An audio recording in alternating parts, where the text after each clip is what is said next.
অঞ্চলে প্রায় ৮০ থেকে ৯০ ভাগ কৃষকের ফসল ক্ষতি হয়েছে।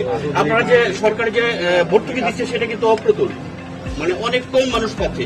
সেক্ষেত্রে দ্বিতীয় ধাপে আরো বাড়ানো হবে কিনা, কারণ অনেক কিন্তু ক্ষতিগ্রস্ত আছে।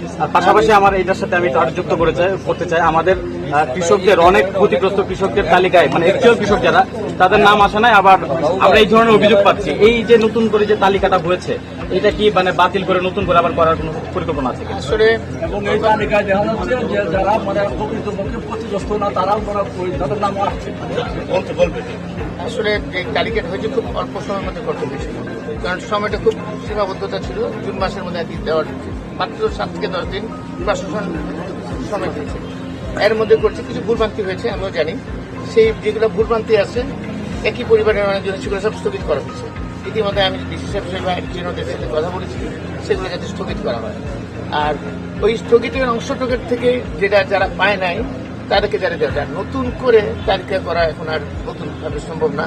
আর ক্ষতিগ্রস্ত মোটামুটি সবাই পাচ্ছে, মোটামুটি কিছু হয়তো ভুল ত্রুটি হতেই পারে, সেটাকে আমাদেরকে অ্যাকসেপ্ট করতে হবে। এই অল্প সময়ের মধ্যে মাত্র ১০-১৫ দিনের মধ্যে এই তালিকা করে। আচ্ছা, আমার একটা প্রশ্ন ছিল যে আপনি যখন ক্ষমতা ছিলেন আপনার মদন মহানগর খালিয়াজুড়ি উন্নয়নমূলক অনেক কাজ হয়েছে, কিন্তু বিগত সরকার যখন ছিল আমিন সরকার তেমন উন্নয়নমূলক কাজ আমাদের চোখে পড়ে নাই।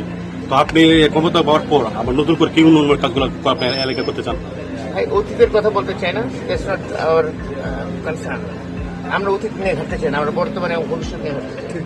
এখানে আমাদের উন্নয়ন কার্যক্রমের জন্য তিনি আসি মাননীয় মন্ত্রী, আমাদের প্রতিমন্ত্রী পানি সম্পদ মন্ত্রণালয়, যদি আমরা হাওড়ের মধ্যে মাছ থাকি, আপনারা যেটা মনের কথা শুনেছেন, আমাদের যোগাযোগ এবং রেলওয়ে প্রতিমন্ত্রী ওনারও বাড়ি কিন্তু নেত্রকোনা মহানমন্ত্রী, আর ওনার বাড়ি কিন্তু টাঙ্গাইলে।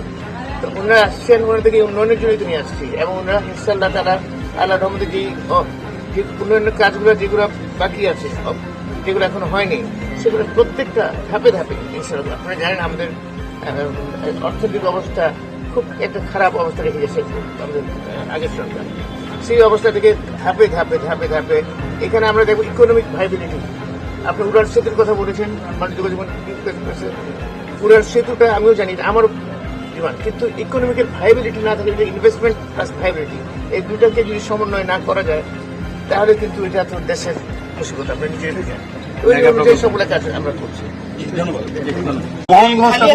অঞ্চলে প্রায় ৮০ থেকে ৯০ ভাগ কৃষকের ফসল ক্ষতি হয়েছে। আপনারা যে সরকারি যে ভর্তুকি দিচ্ছে সেটা কিন্তু অপ্রতুল, মানে অনেক কম মানুষ পাচ্ছে। সেক্ষেত্রে দ্বিতীয় ধাপে আরো বাড়ানো হবে কিনা, কারণ অনেক কিন্তু ক্ষতিগ্রস্ত আছে। পাশাপাশি আমার এটার সাথে আমি আরো যুক্ত করতে চাই আমাদের কৃষকদের অনেক ক্ষতিগ্রস্ত কৃষকদের তালিকায় মানে একচুয়াল কৃষক যারা তাদের নাম আসে নাই, আবার আমরা এই ধরনের অভিযোগ পাচ্ছি। এই যে নতুন করে যে